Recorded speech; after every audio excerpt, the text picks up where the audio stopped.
Hello, कैसे हैं आप लोग। आज हम लोग फिर से क्लास 10th के फिजिक्स के पहले चैप्टर के ही कुछ टॉपिक्स पर चर्चा करेंगे। इस टॉपिक का नाम है गोलीय दर्पण के कुछ बिंदु। आइए हम देखते हैं गोलीय दर्पण में कौन कौन से मुख्य बिंदु आते हैं। गोलीय दर्पण के विभिन्न बिंदु। इसके अंतर्गत हम जिन जिन पॉइंट पर चर्चा करेंगे उन पॉइंट में आते हैं ध्रुव, वक्रता केंद्र, वक्रता त्रिज्या, मुख्य फोकस। इन सभी चीज़ों पर आज हम चर्चा करेंगे। तो यहाँ पर आप चित्र में देख रहे हैं, यह गोलीय दर्पण है। गोलीय दर्पण का यह जो भाग है, एक भाग को काट करके यहाँ से यहाँ तक इसके इस भाग को पेंट कर दिया गया और इधर यह चमकीला भाग है। यह दर्पण अवतल दर्पण कहलाता है। कौन सा दर्पण कहलाता है? अवतल दर्पण कहलाता है। तो सबसे पहला बिंदु आता है अवतल दर्पण में ध्रुव P। इसके बारे में हम लोग आइए जानते हैं। तो ये दर्पण का जो है पृष्ठ यानी सतह जो है, दर्पण के पृष्ठ का जो मध्य बिंदु होता है, दर्पण का पूरा यहाँ से यहाँ तक ये दर्पण है। यहाँ मान लेते हैं M और ये मान लेते हैं यहाँ N। MN एक अवतल दर्पण है। इस दर्पण का मध्य बिंदु P है। तो इसे ही हम लोग ध्रुव कहते हैं। तो ध्रुव का परिभाषा कैसे देंगे? तो गोलीय दर्पण की पृष्ठ सतह का मध्य बिंदु, गोलीय दर्पण की पृष्ठ सतह यानी कि ये सतह जो है, इस सतह का मध्य बिंदु ध्रुव कहलाता है। ये दोनों ही दर्पण में होगा। ये आप जो देख रहे हैं ये अवतल दर्पण हुआ। इसका इधर ही हम देखते हैं ये उत्तल दर्पण है। उत्तल दर्पण में भी हम लोग ध्रुव को देखेंगे। तो यह दर्पण भी गोलीय दर्पण का ही एक भाग है। इसमें क्या किया गया है, उठे हुए भाग को चमकीला बनाया हुआ है। ये जो आपका है उठा हुआ भाग चमकीला है और इसके धसे हुए भाग को पेंट कर दिया गया। तो ये उत्तल दर्पण हुआ। तो उत्तल दर्पण में भी इसके पृष्ठ का जो मध्य बिंदु होता है उसको हम लोग ध्रुव कहते हैं। इसे ध्रुव P से सूचित करते हैं। चलिए आगे हम बढ़ते हैं और चर्चा करते हैं वक्रता केंद्र के बारे में। इसके बारे में वक्रता केंद्र के बारे में। वक्रता केंद्र किसको कहते हैं? तो देखिए, गोलीय दर्पण जिस गोले का भाग होता है उस गोले के केंद्र को वक्रता केंद्र कहते हैं। इसे C से सूचित करते हैं।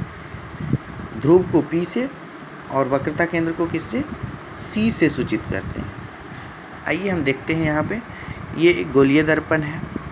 इस गोलीय दर्पण को किसी न किसी गोले से काट करके अलग किया गया होगा, इसीलिए इसका आकार कैसा है? गोला है। तो यह जिस गोले से काट करके इसको अलग किया गया होगा तो उस गोले का कोई ना कोई केंद्र रहा होगा। उस गोले के केंद्र को ही हम लोग वक्रता केंद्र कहते हैं। यानी गोलीय दर्पण जिस गोले का भाग होता है, यहाँ उत्तल दर्पण में भी हम देखते हैं गोलीय दर्पण है। गोलीय दर्पण जिस गोले का भाग है उस गोले के केंद्र को, यानी कि इस गोला के सेंटर, जिस गोले से दर्पण को अलग किया गया है उस गोले के सेंटर को हम लोग क्या कहते हैं? वक्रता केंद्र C कहते हैं। तो इस तरह से हम लोग वक्रता केंद्र C के बारे में जाने। अब अगला आता है वक्रता त्रिज्या। वक्रता त्रिज्या के बारे में हम लोग देखते हैं। गोलीय दर्पण के वक्रता केंद्र C से, वक्रता केंद्र C से दर्पण को मिलाने वाली रेखा वक्रता त्रिज्या कहलाती है। यहाँ आप समझ रहे हैं कि ये गोलीय दर्पण है। गोलीय दर्पण का वक्रता केंद्र यह है। वक्रता केंद्र C से, यानी यहाँ से लेकर इस दर्पण को मिलाने वाली एक रेखा है यहाँ तक। दर्पण को मिला रही है ये रेखा। ये वक्रता केंद्र सी से यहाँ पर दर्पण को मिला रही है, कहीं भी मिला सकती है, इधर भी हम लोग खींच सकते हैं, इधर भी खींच सकते हैं, यहाँ भी। तो यहाँ से यहाँ तक की यह रेखा या यहाँ से यहाँ तक की यह रेखा, यानी कि वक्रता केंद्र सी से दर्पण को मिलाने वाली रेखा जो कहलाती है वह यहाँ से यहाँ तक जो रेखा होगी वह क्या कहलाएगी? वक्रता त्रिज्या यानी कि आर कहलाएगी। वक्रता त्रिज्या को हम लोग बड़ी आर से सूचित करते हैं। वक्रता त्रिज्या को बड़ी आर से सूचित किया जाता है। तो हम लोग यहाँ भी देखते हैं कि ये दर्पण है और दर्पण से वक्रता केंद्र को मिलाने वाली, यानी वक्रता केंद्र से दर्पण को मिलाने वाली रेखा जो है वह आर कहलाती है, यानी वक्रता त्रिज्या कहलाती है। यहाँ से वक्रता केंद्र सी तक की जो रेखा होगी यह बड़ी आर कहलाएगी, इसे हम वक्रता त्रिज्या कहते हैं। इसके बाद हमारा अगला टॉपिक आता है मुख्य अक्ष। मुख्य अक्ष इसको कहते हैं। तो एक ऐसी काल्पनिक रेखा, ठीक है, जो दर्पण के, है ना, जो दर्पण के वक्रता केंद्र सी तथा ध्रुव पी से होकर सीधी निकलती हो, उसे प्रधान अक्ष या मुख्य अक्ष कहते हैं। तो आइए हम इसको चित्र में समझने का प्रयास करते हैं। एक ऐसी रेखा की कल्पना करते हैं जो कि मतलब ऐसे सीधी निकलती है और वक्रता केंद्र, मुख्य फोकस, ध्रुव से होती हुई सीधी निकल जाती है। तो इस रेखा को हम क्या कहेंगे? मुख्य अक्ष या प्रधान अक्ष कहेंगे। ऐसा ही उत्तल दर्पण में भी एक ऐसी रेखा की कल्पना करते हैं जो कि दर्पण के मुख्य वक्रता केंद्र से होकर के, ध्रुव से होकर के सीधी निकल जाती है ना, मुख्य फोकस होते हुए सीधी निकल जाती है। तो ऐसी रेखा को हम लोग क्या कहते हैं? प्रधान अक्ष कहते हैं। तो ये रेखा जो आप देख रहे हैं यह प्रधान अक्ष कहलाती है, इसमें भी यह प्रधान अक्ष। तो आगे हम चर्चा करेंगे। इसमें एक बिंदु आपको दिख रहा होगा यहाँ F। इस दर्पण में भी, अवतल दर्पण में भी, उत्तल दर्पण में भी यहाँ पर एक बिंदु दिख रहा है F। इसके बारे में चर्चा करेंगे। ये दोनों दर्पणों के लिए फोकस कहलाता है, जो कि हमेशा वक्रता केंद्र और ध्रुव के बीचों बीच होता है, यानी कि ये R का आधा होता है, ठीक है। इसमें भी हम देख रहे हैं ये R का यानी वक्रता त्रिज्या का आधा होता है, यानी कि ध्रुव P और वक्रता केंद्र C के बीचों बीच एक बिंदु है जिसको कि फोकस कहते हैं। तो ये दोनों दर्पणों के लिए अलग अलग होता है, अवतल दर्पण का मुख्य फोकस और उत्तल दर्पण का मुख्य फोकस। तो आइए पहले हम इस चित्र के माध्यम से अवतल दर्पण के मुख्य फोकस को जानने का प्रयास करेंगे। अवतल दर्पण का मुख्य फोकस क्या होता है? तो हम अभी जान चुके हैं कि यह दर्पण का मुख्य अक्ष है। यह दर्पण का मुख्य अक्ष है। इसके समांतर एक रेखा खींची गई है। यह रेखा प्रकाश किरणों को दर्शाती है। प्रकाश किरणें, तो किसी पिंड से आने वाली प्रकाश की किरणें दर्पण पर समांतर पड़ती है। समांतर किरणें मुख्य अक्ष के समांतर ये किरणें दर्पण पर पड़ती है तथा पड़ने के बाद परावर्तित हो जाती है। परावर्तित होने के बाद ये बिंदु एक ही बिंदु पर, ये किरणें एक ही बिंदु पर मिलती है। मुख्य अक्ष पर एक ही बिंदु पर मिलती है, यानी मुख्य अक्ष के समांतर आने वाली किरणें दर्पण से परावर्तन के बाद मुख्य अक्ष पर एक बिंदु पर मिलती है। यह बिंदु अवतल दर्पण का मुख्य फोकस कहलाती है।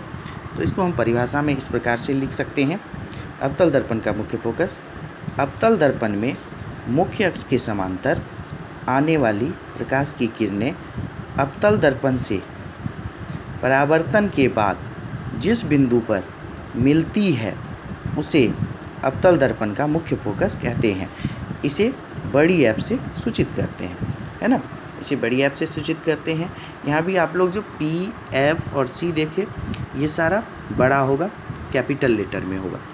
तो यहाँ दर्पण का ये मुख्य फोकस को ऐप से सूचित करते हैं। उत्तल दर्पण का मुख्य फोकस थोड़ा अलग होता है। क्यों, इसका ये कारण भी जान लीजिए। क्योंकि इसमें क्या होता है कि दर्पण के मुख्य अक्ष के समांतर जो किरणें परावर्तित होती है, परावर्तित होने के बाद ये चारों दिशाओं में फैल जाती है। चारों दिशाओं में क्या होती है, फैल जाती है। यहाँ आप देख सकते हैं यह दर्पण का मुख्य अक्ष है और मुख्य अक्ष के समांतर ये किरणें आपतित हो रही है दर्पण पर किरणें पड़ रही है। तो किरणें पड़ने के बाद क्या होती है, इस दिशा में ऐसे लौट जाती है। ये किरण भी इस दिशा में ऐसे लौट जाएगी, ऐसे लौट जाएगी, ऐसे लौट जाएगी। तो इस तरह से हम देख रहे हैं कि मुख्य अक्ष के समांतर आने वाली किरणें क्या होती है, ये चारों दिशाओं में फैल जाती है। तो हम कल्पना करते हैं कि ये सभी किरणें यहाँ दर्पण के पीछे एक बिंदु से आती प्रतीत होती है, एक बिंदु पर मिलती प्रतीत होती है। ऐसा लगता है कि ये सभी किरणें परावर्तित होने के बाद एक बिंदु से आती प्रतीत होती है, इसी बिंदु से आती प्रतीत होती है या इस बिंदु पर मिलती प्रतीत होती है। तो यही बिंदु उत्तल दर्पण का मुख्य फोकस कहलाती है। इसको हम उत्तल दर्पण का मुख्य फोकस कहते हैं। तो आइए हम इसको परिभाषा में कैसे लिखेंगे, देखते हैं। उत्तल दर्पण में मुख्य अक्ष के समांतर आने वाली प्रकाश की किरणें उत्तल दर्पण से परावर्तन के बाद जिस बिंदु पर मिलती प्रतीत होती है उसे उत्तल दर्पण का मुख्य फोकस कहते हैं। इसे भी बड़ी ऐप से सूचित करते हैं, उत्तल दर्पण का मुख्य फोकस। तो हम लोगों ने इस वीडियो में चर्चा किया किन किन चीज़ों पर, ध्रुव P, मुख्य फोकस F, वक्रता केंद्र C और ये मुख्य अक्ष